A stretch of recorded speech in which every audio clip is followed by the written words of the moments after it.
ठीक है। तो अगर रेडिकल फेमिनिज्म 70s में आ रही है तो पेट्रियार्की की थ्योरी भी 70s में ही आएगी। तो पेट्रियार्की की थ्योरी ने वर्क के साथ लिंक करके किस तरह की थ्योरीज निकाली थी कि भाई position of women in labour market two is ruled by forces of patriarchy. ठीक है।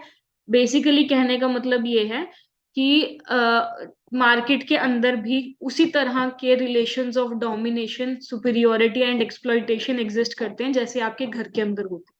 ठीक है। तो मार्केट के अंदर मेन डोमिनेट करते हैं, दैट इज वाई सारी की सारी एम्प्लॉयमेंट के अंदर 90% लोग जो है वो मेन ही होते हैं। ठीक है। औरतों ने अब पिछले 60-70 सालों के अंदर इन प्लेसेस को ऑक्यूपाई करना शुरू करा है।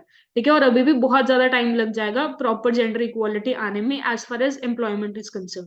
ठीक है। लेकिन इसकी वजह से होता क्या है कि वहां पे जो है एक बहुत इम्बैलेंस क्रिएट होता है मार्केट के अंदर। ठीक है। जहां पे जिस तरह के डिवीजन ऑफ लेबर हम देखते हैं कि औरतें घर के अंदर काम करेंगी और आदमी बाहर काम करेंगे, वो इसी वजह से होता है क्योंकि आपकी जो एम्प्लॉयमेंट मार्केट है, लेबर मार्केट है, दैट इज नॉट इक्वल। वहां पे औरतों को एक्सप्लॉइट किया जाता है किन किन तरीकों से।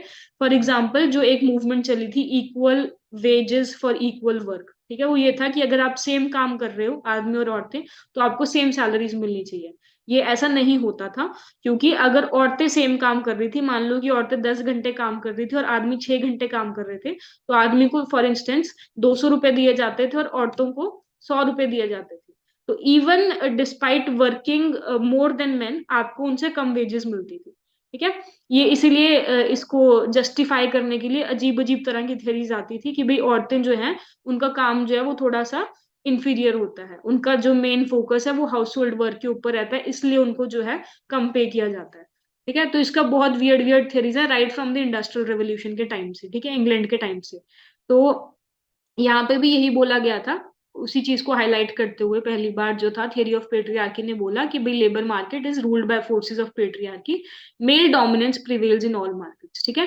तो जितनी एम्प्लॉयमेंट्स हैं फॉर्मल इनफॉर्मल, ठीक है, हर जगह के ऊपर जो है ऑर्गेनाइज्ड अनऑर्गेनाइज्ड सब जगह के ऊपर मेल डोमिनेट करते हैं और ये सिचुएशन जो है ये बहुत बड़ा इम्बैलेंस क्रिएट करती है सोसाइटी के। ठीक है। Next is domestic labour, that is work with in the house hold is the source of operation for women. अब फेमिनिस्ट थेरीज ने और क्या बोला कि भाई डोमेस्टिक लेबर जो है दैट इज कि जो आप घर के अंदर काम करते हो, that is a source of operation for women. ठीक है। क्यों? क्योंकि आपको किसी ने बचपन के अंदर ही बता दिया था कि तेरे को बड़े होके जो है सिर्फ रोटियां ही बनानी है। ठीक है। कि तेरा काम वही है। आपकी जो इंटेलेक्चुअल एबिलिटी थी उसको कभी फॉर्म ही नहीं होने दिया इसी पूरी तरह से। इसीलिए हमेशा से फोकस जो था वो लड़कों की पढ़ाई और लड़कों की एम्प्लॉयमेंट के ऊपर रहता था। ठीक है। और लड़कियों को ये बोल के नहीं पढ़ाया जाता था कि इनको बड़े होके सिर्फ रोटियां ही बनानी है, तो फिर पढ़ाई का क्या फायदा है। ठीक है। तो क्योंकि उस इंटेलेक्चुअल एबिलिटी को कभी डेवलप नहीं होने दिया, तो फिर औरतें जो थी वो इस पूरे सिस्टम को भी नहीं समझ पाएंगी कि इस तरह की चीजें एक्चुअल में एग्जिस्ट क्यों करती हैं।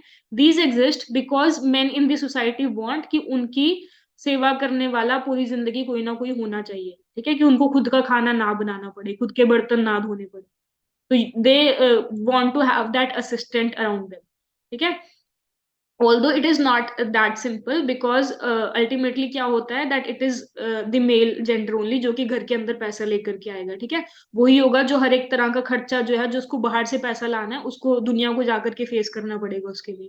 क्या बच्चों की शादी करवानी है, बहन की शादी करवानी है, बूढ़े माँ बाप का ध्यान रखना है, दैट ऑल फॉल्स उन मेल के शोल्डर्स के ऊपर ही। ठीक है। लेकिन इवन देन इस पूरे सिस्टम के अंदर भी औरतें जो है वही ज्यादा एक्सप्लॉइटेड है मोर देन मेन टू। ठीक है। क्यों? क्योंकि सिर्फ डोमेस्टिक काम जो है वो ही एक तो सबसे बड़ी चीज है, प्लस इस डोमेस्टिक काम के साथ और भी बहुत सारी चीजें जुड़ी हुई आती हैं कि आपको कोई ये नहीं बोलता कि अगर तेरे को काम भी करना है सारी जिंदगी तो भी पढ़ाई जरूरी है। ठीक है। तो भी आपकी पढ़ाई को स्टिल इग्नोर करा गया। आपको कोई ये नहीं बोलेगा कि चल तू घर का काम भी करती रह और तू बाहर की एम्प्लॉयमेंट भी कर लेकर। वो आज होता है, पहले नहीं होता था। ठीक है। तो वो चीज है कि आपको बहुत सारे अलग अलग तरीकों से डोमिनेट करा गया सिर्फ एक इसी चीज की वजह से, दैट इज डोमेस्टिक लेबर, क्योंकि आपको डोमेस्टिसिटी के अंदर जो है कन्फाइन करके रख दिया था। Okay. So this is not a plain simple concept, it's a very complex process. इसीलिए रीडिंग करनी जो है वो बहुत ज्यादा जरूरी होती है ताकि आप इन इस तरह की चीजों को समझ पाओ। ठीक है।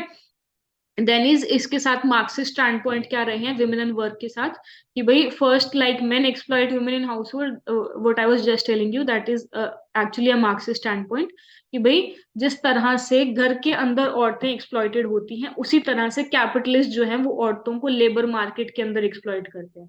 तो it's basically the same thing over and over again. ठीक है कि वो बोलते हैं ना कोई भी चीज जो है वो आपके घर से शुरू होती है, बिकॉज घर के अंदर जो है ऑलरेडी इस तरह के patterns of power and domination create होते हैं, तो मार्केट के अंदर भी वही चीजें होती हैं। फर्क सिर्फ इतना है कि यहाँ पे ये कैपिटलिस्ट हैं। ठीक है, और कैपिटलिस्ट जो है अपनी इस कैपिटलिज्म वाली पूरी इकोनॉमी को बनाए रखने के लिए ही इस तरह की चीजें जो है वो सोसाइटी के अंदर आती हैं, जहां पे आपको घर में भी डोमिनेट करा जा रहा है। तो it's actually vicious cycle. ठीक है, कि घर में डोमिनेट करा जा रहा है इसीलिए आपको बाहर मार्केट के अंदर एक्सप्लॉइट किया जा रहा है, और आपको बाहर मार्केट के अंदर एक्सप्लॉइट किया जाता है इसीलिए, सॉरी, आपको बाहर मार्केट के अंदर जो है उस चीज को कायम रखने के लिए आपको घर के अंदर एक्सप्लॉइट किया जाता है। ठीक है, just to give you an example इस चीज का, ये है क्या चीज है, ऐसा बोला जाता है कि जब कैपिटलिज्म नहीं थी यानी कि 1780 से पहले, तब प्रोबेबली औरतों को इतना ज्यादा डोमेस्टिक चीजों के अंदर नहीं समेटा जाता था। तब औरतों की मोबिलिटी जो है वो आज के कंपैरेटिवली ज्यादा होती थी, क्योंकि औरतें जो थी ऑल दो पढ़ाई और एम्प्लॉयमेंट तब भी नहीं थी, लेकिन फिर भी आप बाहर बाहर जाकर के बहुत हद तक बहुत सारे अलग अलग तरीकों के काम कर सकते थे। जैसे यूरोप के अंदर 16-17 सेंचुरी के अंदर बहुत सारी ऐसी औरतें थी जो कि खेतों के अंदर काम करती थी, जो कि सब्जी बेचने वाली होती थी। लेकिन आज यूरोप की आप मिडिल क्लास के अंदर देखो, या 100 साल पहले की यूरोप की मिडिल क्लास के अंदर देखो, तो ऐसी चीजें एग्जिस्ट नहीं करती थी। ये सिर्फ पुअर औरतों तक सिमट गया था जिनको जरूरत थी ये काम करने की। बाकी कैपिटलिज्म जैसे ही आया तो उन्होंने उसने औरतों को और घरों के अंदर समेटा है। ठीक है, इसीलिए ताकि मार्केट के अंदर जो है वो आदमियों की सुपीरियोरिटी बनी रहे। तो इस चीज को क्या बोलते हैं कि आप घर पे भी एक्सप्लॉइटर होगे और आप मार्केट में भी एक्सप्लॉइट होगे, इसको बोलते हैं डबल एक्सप्लॉइटेशन ऑफ वुमेन। ठीक है, next is also that domestic labor produces surplus value, involves simple use value for direct consumption plus creates labor power. Domestic labor जो है वो surplus value create करता है. This was a very interesting thing. ठीक है, जो मैंने अभी आप लोगों को बोला कि आपके बच्चे और आपका बेसिकली नॉट आपके, जिसके भी हैं for a married woman, husband and her children, ठीक है, वो लोग काम इसलिए कर पा रहे हैं क्योंकि वो उनके लिए बहुत सारे काम कर रही है, उनके कपड़े धो रही है, उनको खाना बना करके दे रही है। ठीक है, तो she enables them to go out in the market and do all of these things. तो while she is doing that she is creating a surplus value, जिसको कैपिटलिज्म यूज करता है। वो सरप्लस वैल्यू क्या है कि वो जो हस्बैंड है और वो जो चिल्ड्रन है उनको कोई और नहीं हायर करना पड़ेगा अपने काम के लिए। अगर वो हायर करते तो फिर उस बंदे को उनको सैलरी पे करनी पड़ती। अब ये जो सैलरी बची जो आपने अपनी मम्मा को या अपनी वाइफ को नहीं दी, ठीक है, वो सरप्लस वैल्यू है कैपिटलिज्म की। Okay, involve simple use value for direct consumption. तो ये जो खाना आपने बनाया था घर के ऊपर, ये जीडीपी के अंदर इसलिए काउंट नहीं होता क्योंकि ये डायरेक्ट कंजम्पशन वाली चीजें हैं। तो इसी डायरेक्ट कंजम्पशन के अंदर जो आपका पैसा बचा ना, दैट इज द कैपिटलिज्म की सरप्लस वैल्यू। और इसने लेबर पावर भी क्रिएट करी। ठीक है, अब आपके पास एक आदमी है जो कि even lowest of the low में भी देख लो, जो कि एक लेबरर है, उसको भी घर में ऐसी वाइफ मिली हो जो उसको खाना बना करके दे। ठीक है, तो ये सिर्फ ऐसा नहीं है कि अमीरों ने औरतों को एक्सप्लॉइट करा, this goes through and through, अमीरों से लेकर के गरीबों तक, हर एक जगह के ऊपर, from upper caste to lower caste. ठीक है, दलित औरतें भी एक्सप्लॉइटेड है और रिच औरतें भी एक्सप्लॉइटेड है बाय द सेम पैटर्न्स। जो रिच बिजनेसमैन है, ऑल्दो उसके घर में बाकी नौकर चाकर आ जाएंगे काम करने वाले, लेकिन उसकी वाइफ से स्टिल ये एक्सपेक्ट किया जाएगा कि घर के काम का ध्यान जो है एटलीस्ट वो रखे। ठीक है, और जब हम नीचे वाली चीजों के ऊपर आएंगे, लेबरर के ऊपर, तो ऑब्वियसली वहां पे भी औरतें घर में काम कर रही है। So this goes through and through, तो it's very very complex process.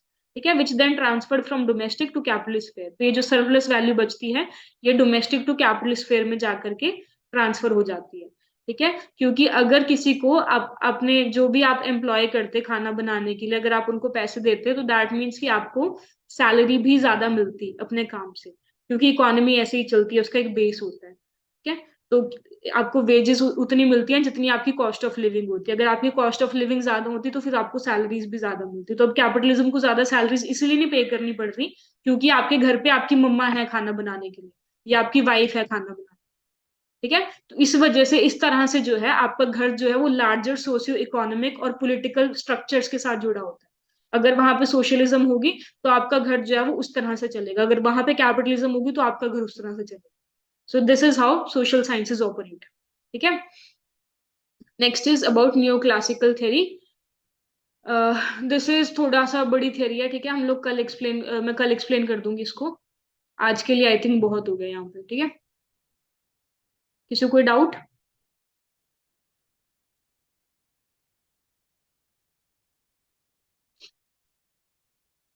यार हाँ या ना नो तो मैम। बोलो। हाँ ठीक। मैम सेंसस कहाँ पढ़ेंगे हम, किस यूनिट में? आएगा वो, उसके अलग से नोट्स बनाए हुए हैं मैंने। क्या, आई डोंट एग्जैक्टली रिमेम्बर मैंने किस यूनिट में इंक्लूड करा हुआ इसको, बट आ जाएगा। I have this thick notes सारे स्टैटिस्टिक्स के, ठीक है। Okay ma'am. और और मैम हेल्थ वाले यूनिट में वो कुछ डेफिशिएंसी डिजीजेस जो हैं, या कुछ या फॉर एग्जांपल आयरन और समथिंग, हम्म, या कुछ जैसे कि हम बोलते हैं कि अगर फीटस की मतलब कुछ मतलब 28 वीक्स डेथ होती है, फिर उसको क्या बोलते हैं, जो स्टिल बर्थ वो वो एटसेट्रा। आएगा, वो सब कुछ आएगा। पता है दिक्कत क्या है, मैंने लिखा हुआ है वो सब कुछ, ठीक है। जैसे न्यूनेटल मोर्टेलिटी होती है, ठीक है। Yes post ma'am. Post natal mortality होती है, प्री नेटल मोर्टेलिटी होती है। I have written all of that, वो आ जाएगा। जो जो चीजें मेरे नोट्स के अंदर है ना, वो सब कुछ आप यस लोगों मैम। को मिल जाएंगी। बस वो थोड़ा सा ये कि उस ऑर्गेनाइज नहीं हो रखा, बिकॉज मेरे यस को नहीं मैम। पता था ना कि मेरे को पढ़ाना पड़ेगा इसके बाद। तो मैंने अपनी मर्जी से बनाए हुए हैं वो नोट्स, बट सब कुछ आ जी जाएगा। जी। I am here with you till the very last day before your exam, ठीक है। तो will thank cover, you ma'am. ठीक है। Okay ma'am, thank you ma'am. कोई ना। और कुछ? मैम पेपर वन के लिए थोड़ा सा ये सजेस्ट कीजिए कि सारा पढ़े या क्या करें उसके लिए। ये मैं कल बताऊं क्या, क्योंकि